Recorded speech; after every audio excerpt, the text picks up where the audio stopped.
నీ పరిస్థితి ఏదైనా సరే ఆయన నీ జీవితాన్ని కట్టి, నీ జీవితాన్ని ఆశీర్వాదకరంగా, నీ జీవితాన్ని అనేకులకు తీవ్రకరంగా మార్చే దేవుడు. నీవు చేయవలసింది ఒకటే, నీవు హృదయపూర్వకంగా యథార్థంగా దేవుని దేవుడు నామానికి మహిమ కలుగును గాక.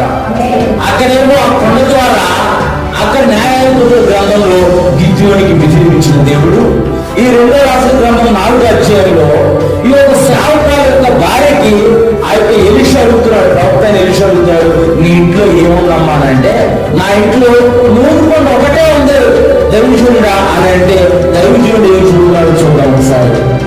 నీవు వెళ్ళి ఇరుగు పొరుగు వారి దగ్గర నువ్వు అప్పటి చేసి ఎరువు తెచ్చుకొని ఆ పాత్రలన్నీ తెచ్చి నీవు లోపలికి వెళ్ళి తలుపు వేసుకొని నీవు ఆ నూనె ఆ పాత్రలో, మొదలొక పాత్ర ఉంది కదా, ఆ పాత్రలో నూనె నిండుగా ఉండిద్ది.